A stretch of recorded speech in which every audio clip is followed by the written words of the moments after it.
Cristian, tengo 29 años, soy hace poco recibido profesor de literatura, de letras en la Universidad de Buenos Aires, hace muy poquito, soy soltero, no tengo ni hijos ni nada de eso, y bueno, hasta hace 4 años trabajaba de profesor de secundaria, después entré en una obra de teatro en una compañía muy famosa que se llama De la Guarda.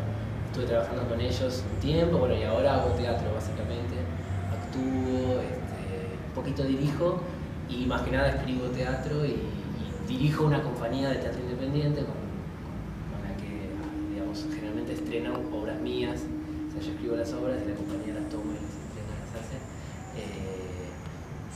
y a veces actúo en esas obras y a veces no.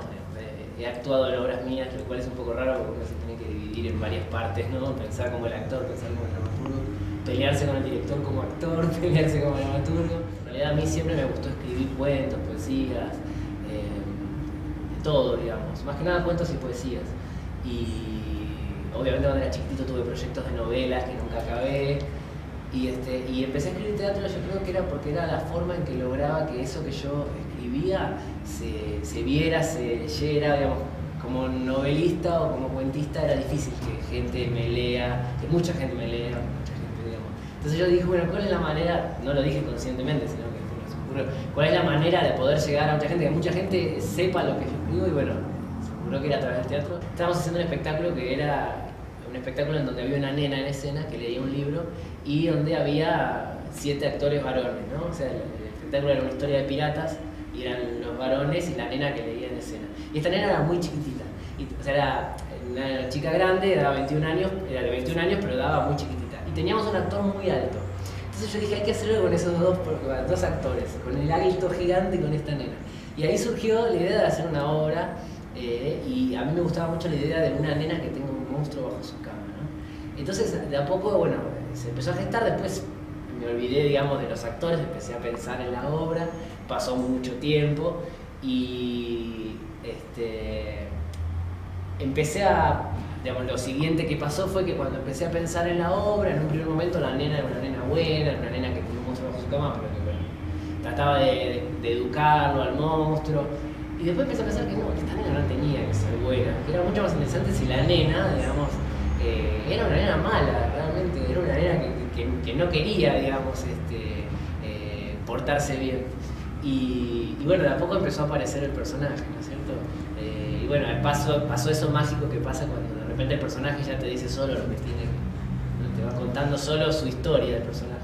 Y bueno, la idea era un poco que este monstruo de alguna manera empieza a pasar a representar todo lo que no se puede medir, todo lo que no se puede saber, aquel lado oscuro del mundo, de la vida, es una cosa media tenebrosa y que precisamente el problema del soldado profesor es que este monstruo no se puede medir ni pesar, y que hace que dude de todas las cosas, ¿no? Porque es algo que completamente ni siquiera se sabe qué forma tiene, ¿no? Yo cuando trabajaba en el libro trataba de que no se sepa qué forma tiene el cuco. Vilina es una nena que es una nena muy especial, ella quiere destruir el mundo.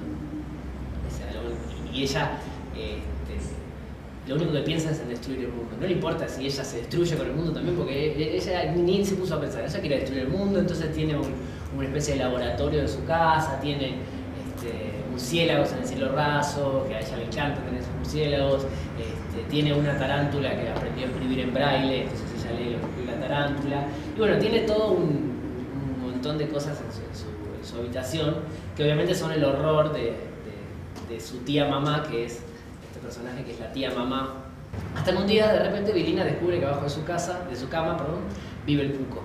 Y bueno, pasa esto, que de repente Vilina el cuco se encuentra, el cuco se la quiere comer, porque el cuco no es bueno, o sea, es un monstruo, es malo, se la quiere comer.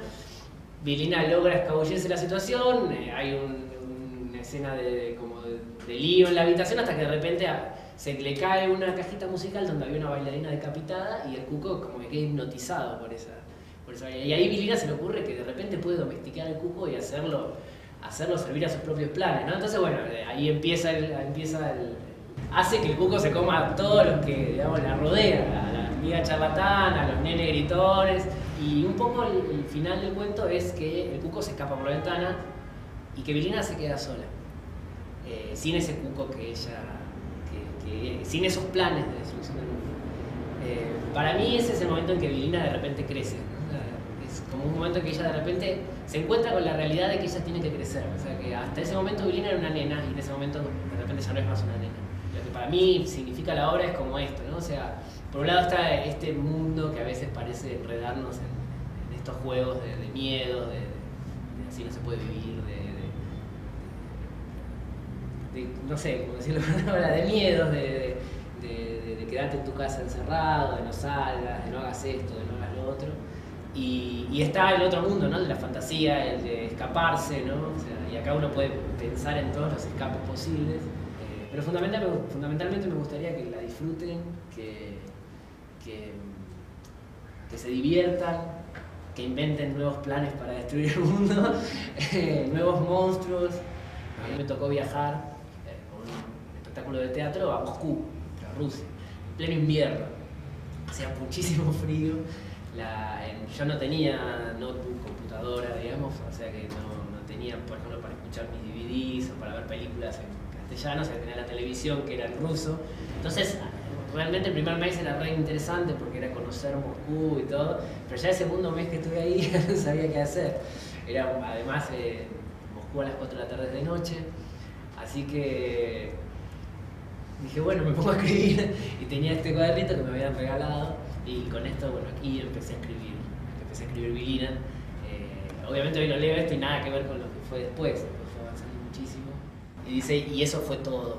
Y entonces ahí dice, o casi, porque luego el contorsionista se torció de tal manera que el piso pareció ponerse de cabeza y el día se hizo de noche y se derritieron los relojes y sobre todo, pero por sobre todo, las caras largas de todos se transformaron en sonrisas y nadie pudo sino recordar los días felices de Wimpy el payaso antes del detergente Washington y la televisión, y a todos les pareció que el mundo, por un ratito, era un poco más